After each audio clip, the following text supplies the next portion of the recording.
Hello, this is Vanessa Harris with FunForTheDisabled.com. Welcome to Destigmatizing Mental Health, our series in which we explore the strengths that people bring to the table who have varying mental health disorders. We believe that there needs to be more positive representation of mental illness in the media, and we are committed to bringing that to you. This week, we will be discussing Obsessive-Compulsive Disorder, a condition that affects 1 in 40 adults and 1 in 100 children in the United States alone. We will be diving into the struggles that people endure with this disorder, how it has shaped their lives, and the triumphs that they have experienced despite the challenges that they face. How often have you heard people say phrases like, "I'm a little OCD, so I like to keep my room really tidy," or "Please take off your shoes before you come in the house, I'm so OCD about that." The word OCD is often thrown around casually and used to describe people who really like to be clean or might be slightly bothered by messes. Mainstream media has constantly portrayed OCD as the lighthearted characteristics of a neat freak. But what a lot of people don't understand is that OCD is much more complicated than that. In fact, it's one of the most misunderstood mental illnesses in society. Many people believe that OCD is just about hand washing, staying clean, and being organized. While this is the case for some, it's not true for everyone, as there are many different types of OCD. OCD stands for Obsessive-Compulsive Disorder, and is a condition in which people get caught in cycles of obsessions and compulsions. It's not some quirky personality trait, but rather a serious disorder that affects people's everyday lives and everyday activities. Obsessions may be defined as unwanted thoughts, impulses, or images that appear in a person's mind and are difficult to control. These are often accompanied by very intense and uncomfortable feelings and can occur over and over again without the person's control. This can include extreme fears of contamination, losing control, harming oneself or others, perfectionism, unwanted sexual thoughts, or religious obsessions. Compulsions are repetitive behaviors or mental acts that individuals engage in with the intention of counteracting or making their obsessions go away. They generally serve as a coping mechanism for reducing the anxieties of their obsessions, and people with OCD realize that this is only a temporary escape. Compulsions may be behaviors such as excessive washing and cleaning, checking thoughts or actions, repeating activities or body movements, mentally reviewing situations, or avoiding situations altogether that may trigger obsessions. Similarly to obsessions, not all repetitive behaviors or rituals are compulsions.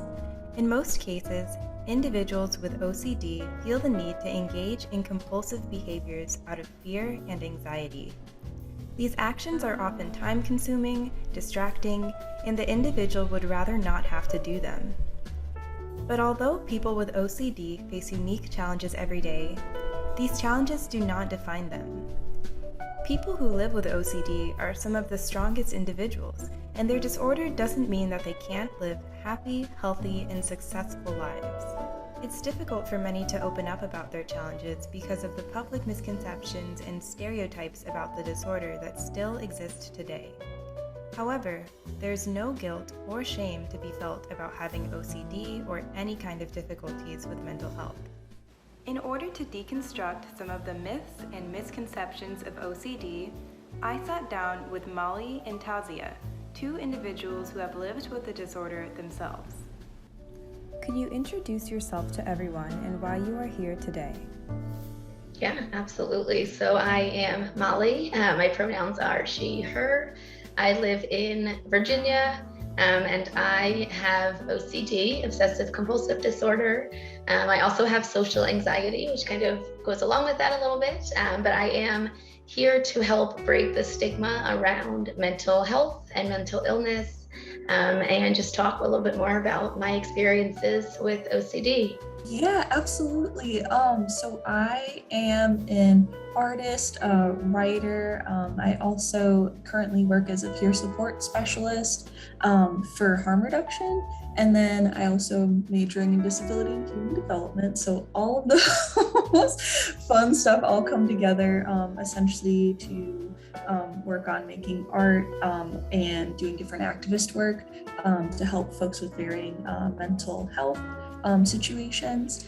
And I am here because you wonderfully asked me with this amazing site that y'all are doing to be interviewed. So I'm super grateful to be able to talk a little bit about OCD. So thank you for the space. For those who don't know, could you explain what OCD is? So OCD is Obsessive-Compulsive Disorder. The O is obsessive, and that includes obsessions around all kinds of things. There's different types of themes or subtypes that they're kind of broken up into, but it involves a distressing thought or image or urge or sensation that somebody will experience. And then in order to reduce that anxiety and to get rid of that, those anxious feelings that come up from those distressing thoughts, they will engage in a compulsion, and that's the C, is compulsive. And the compulsion can be physical, it can be something that you do outwardly to reduce that anxiety, or it can be mental. It can be a mental compulsion is something you would do in your brain, of course, to kind of lower that anxiety. And over time, you kind of tell your brain that these compulsions have an impact and that they are lowering your anxiety, but really over time, they are just continuing that cycle of the obsessions. They are telling your brain that there is something to be afraid of, and they don't work in the long run. The compulsions are really what keep you stuck instead of what keeps you safe.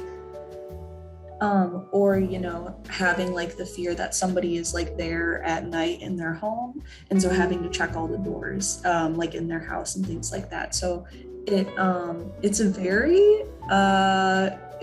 very complex, I think, disorder because of the different ways that it can manifest. But yeah. A lot of people don't know that there are several types of OCD. Can you explain which one you have? I personally have dealt with what is called moral scrupulosity.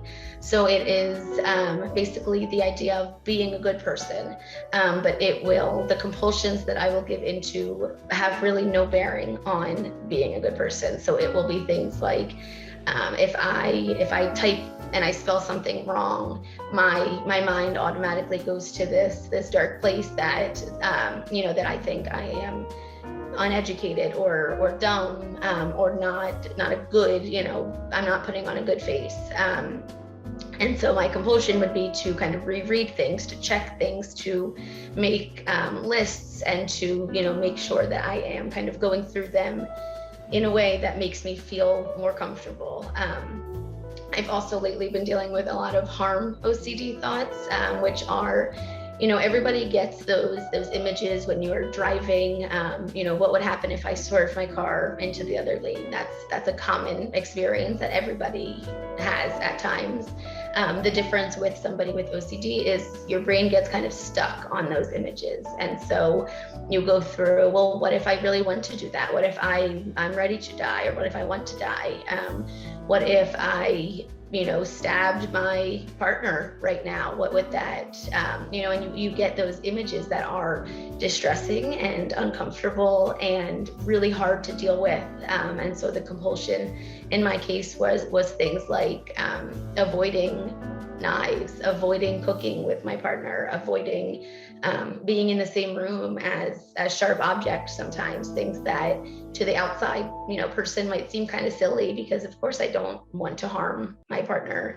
But that's, that is the nature of the beast, so to speak, is that it is distressing images, urges that you don't want to engage in. But then it gets kind of cloudy in terms of the more you see them, the more it feels like maybe that is who I am. Maybe that is the type of person I am. So those are really my kind of main types of OCD or themes that I've been dealing with lately. I think people have the stereotype of like somebody just needs something clean in their home as like what it is, when like even if somebody has that, there's usually always a cause behind the behavior. And so it's like the stereotypes like are super bad and pervasive. But the one that I have two different types. The first one is harm OCD, and so my brain will have intrusive thoughts either about like myself like hurting somebody, if I don't like say I have Narcan right here, so like I'm at my work table, so like say if I don't like touch this 4 times and my brain is like you'll hurt somebody or somebody will come and hurt you, and specifically mine is at night. It mostly flares, and so it'll have like those sort of intrusive thoughts. I also have the other type of OCD, which is called just right OCD, and so my brain will kind of ruminate around like, am I doing enough for X, Y, and Z situation? Was I like rude in this situation? And it's like a constant reel of like, did I do that? Did I not? And it's a time. So what are some of the different kinds of treatments for OCD, and what has worked best for you? Yeah, so the gold standard for treating OCD is called exposure and response prevention. So it's ERP therapy. It falls under the umbrella of cognitive behavioral therapy. So I know a lot of people are familiar with CBT, but it is a little bit more specific for OCD particularly. So the E, exposure, is basically intentionally exposing yourself to the triggers that cause your anxiety. So you would, let's say you have anxiety around driving, you would intentionally drive and you would, maybe go further points as you progress. And then the response prevention, the RP, would be preventing the response. So instead of giving into the compulsion, you would learn tools to sit with that anxiety, to accept the anxiety, to accept the uncomfortable thoughts and feelings and urges, and not give in to the compulsion. And that is the really hard part, because you have been so used to giving into the compulsion to lower your anxiety. Like I said earlier, it doesn't work, but your brain has been so conditioned to believing that it does. So that's really the key, is preventing the compulsion. So you'll learn tools, strategies to work with a therapist. It's really important to find a therapist who practices ERP specifically, not just CBT or talk therapy, but to really work on those triggers specifically. It's very particular to the types of anxiety that you're experiencing. Also, meditation, I think, is super helpful for people with OCD, just to be able to be as present as you can be with the thoughts that are happening, because then that allows you to, recognize that, hey, this like isn't real, like what's happening in my brain, and things are going to be fine. I also think like art's been really helpful too, just to, I think in general, art is really therapeutic for a number of reasons, but I think it can be a really good vessel to like put what you're feeling inside on a piece of paper and look directly at it. And also, if you want to, throw it out if it's too much, but like it can be a really, really good, I think, like self-reflection. So I'd say like those are the major ones. Do you think that you've learned a lot about yourself? And do you feel that you've become stronger as a person?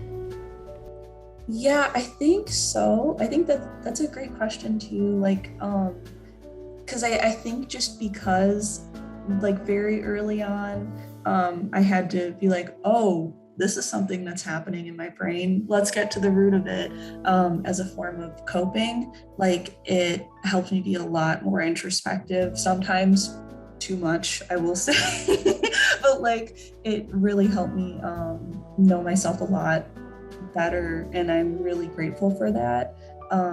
Even though like, and I think too, like, it's important to say that I'm not fully grateful to OCD. I'm more so grateful to myself because like, you know, any mental illness can be like a really troubling thing to go through. But like the resilience is owed to myself and also the skills I've developed. And like for everybody, regardless of the situation, like deserves to be, yeah, grateful to their own strength and stuff. I think I've definitely learned a lot about myself. That's really a really big piece of something I've gotten out of therapy is figuring out a little bit more of who I am. OCD is ecodystonic, which means it goes against your values. And so the fact that my OCD latches onto my dogs, for example, my husband, it kind of makes sense because those are things that I really value and really care about. And so that is why the OCD latches onto them and produces those, distressing images and thoughts. And so that is something I've learned a lot throughout my therapy is figuring out what I value in life. I obviously value being a good person, and that's why it kind of latches onto that as well. But yeah, I think learning that I am so much more confident than I previously thought is something that I've gotten from therapy too, is recognizing my ability to do things that I really didn't think I would. Like I had said, I've been living my whole life like this. And so I did not know that there was another way of life, to be honest. So that's something I've learned. It's just given me a lot more confidence, a lot more, stability that I know now that I have. I think it has made me stronger in some ways because it allows me to empathize with people a little bit more. And I am able to, recognize when other people are struggling because I have been there and I know what it's like to struggle and to not be able to or not feel able to talk about it. And so I think that in that sense, it has made me stronger. It has, brought me closer to some people that also have OCD that I can share in our experiences. So yeah, I think in some ways it has made me stronger. Why do you think that there is so much stigma around OCD? What are some assumptions about OCD that you have heard in the past? Yeah, and it's so upsetting every time you watch like a TV show or a movie and they say, oh, I'm so OCD, or the weather is being so bipolar. Like things like that are just heartbreaking because there is a clinical diagnosis for these things, and the more we minimize them, the more we talk about them in a light that is not true, the harder it is for somebody to get help. And again, if I had known that this was a thing 20 years ago, I wouldn't have spent my whole life thinking that OCD was about cleaning. And I think that can be just really frustrating and hard to change. It's not something that changes overnight. Then I think like stereotypes for OCD in general, I think I have a lot of feelings about the words like crazy and insane. I think they've had like a very violent history for multiple identity groups. And so people will often say that, which is really dangerous. And then people will also, I think the other thing apart from crazy or insane is people think that people with OCD are lying, because I think a lot of folks with OCD have had to figure out how to hide their symptoms, and like people think that they are presenting as neurotypical, and so then they're like, but you're able to do things, so like, no, like that's not real. I'm projecting my own psyche onto yours, like that whole thing. And it's like, no. But yeah. What do you want to see change in society in terms of the perception of OCD and the treatment of individuals who have the disorder?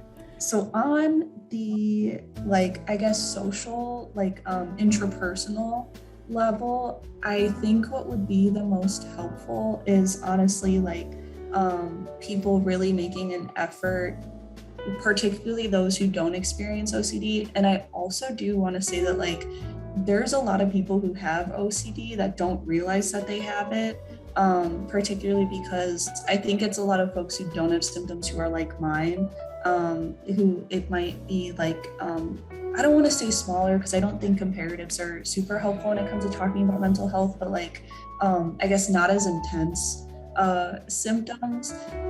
So with that being said, preface, I think that like people who don't experience OCD, like it would be really fantastic if they see something to call it out. I think also just having like a conversation with your friends of like, hey, I know maybe we haven't talked about this before and we've kind of talked about it in passing, but I want to know, like, if there's any symptoms mental illness wise that like you want to talk to me about that like maybe I can help in terms of if I see that they're flaring, like, do we have like a kind of a support response plan? Because if there's anything that you haven't felt comfortable to talk to me about, I really want to make the space that it is a thing that we can talk about. Because like I've known people for years who I just didn't tell because I thought that they would think of me differently. And I think just like really vocalizing that to your friends and like close peers is really important. I think it's really important for schools to have mental health training. I know I was always really interested in psychology, and so I always took psych classes in high school and college. But that was my choice, and I think if somebody hadn't been in that class, they wouldn't have gotten that understanding of it and that knowledge.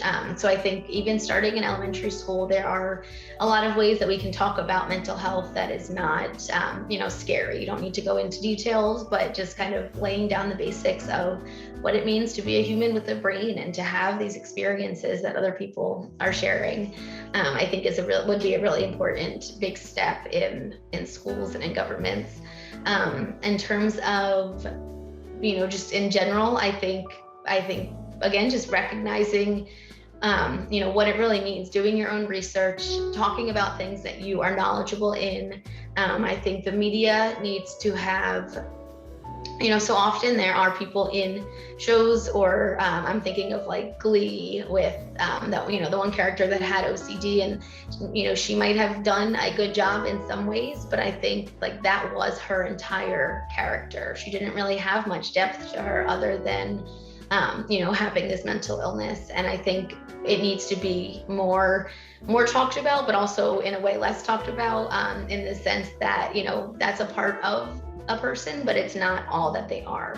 And I think if there were people in the media that had OCD or had bipolar or had schizophrenia, that but they were stable and they're not portrayed as this out of character person, that I think it would be a little bit more relatable to recognize that they're just people. They're not they're not their diagnosis. That is a part of them, but it is not all of them. If you could offer just one piece of advice to others who have OCD, or to someone who thinks that they might have OCD, what would it be? I would say that they're not alone, that there is a whole community of people, there's a whole world of people out there who have this as well. There is a name for it, there is effective treatment for it. My advice would be to reach out. It can be really difficult to talk about what you're experiencing, but I think it's even more difficult to not. And a lot of times to live in your own mental illness and to not share it with other people is a really not a great way to live. And the more we talk about it, the more we're open about it, the more we're honest about what we're experiencing, the more we can help others, and the more we can learn. And I think, doing research, recognizing other people with this illness is a really big step to take. I would say that, I think this is kind of like a multiple part thing. I would say one, like you're not a burden for needing help for having symptoms, especially if they're incredibly intense. And I'd also say, like if there are folks around you who might not understand now, there will be in the future. And so at the end of the day, what deserves to be prioritized is your health and your well-being. And so, it's not a burden on anybody around you to need help. and you deserve it. And it's not a burden to talk about your symptoms too. Like, you're allowed to be vulnerable. And I think, well, it shouldn't be, being vulnerable shouldn't just be done for other people, but it really will help them in the long run. And so it's like it's a mutual thing, you being vulnerable about your symptoms, because it helps others too. Yeah. Definitely. Yeah. Yeah, thank you so much. And thank you for sitting down with me today. I also wanted to give you a chance to promote anything if you want, or shout anything out. Ooh, okay. So I would like to, I mean, if you want to find my art, it's on my Instagram, Tazia Sierra. But also I would really love to shout out Ill Bulletin. They do mutual aid fundraisers on their page, and post when folks need help. And they're on Instagram as well. They're super great, and the funds go directly to the people who need help, particularly disabled folks. So those two. That's great. Yeah, everybody, make sure you check those out. Thank you so much again. It was really great to meet you. Yeah, thank you for conducting the interview too, and good luck with school as well. I am on my personal Instagram is it's always Molly with periods in between, so it's period always period Molly with an IE. And then I also, if I am allowed, I also work for OCD. So it is an online therapy platform that has therapists in all 50 states, in Australia and Canada and the UK. It is where I went through my personal therapy, and it is amazing. They have a free app. They have free support groups for people with OCD and family members of those with OCD. So that's where I would say, if you are struggling, if you want to talk to somebody, reach out to them, reach out to me. That's a good place to start. A special thank you to Molly and Tazia for sharing their stories. It was truly inspiring and informative to hear about your experiences living with OCD. To those of you that do struggle with OCD or other related mental health issues, you are not alone. We have a long way to go with destigmatizing mental health issues in our society. And by continuously educating ourselves and others, we will move towards a more supportive, understanding, and inclusive world. This is Vanessa Harris with Fun for the Disabled, signing off. Bye-bye.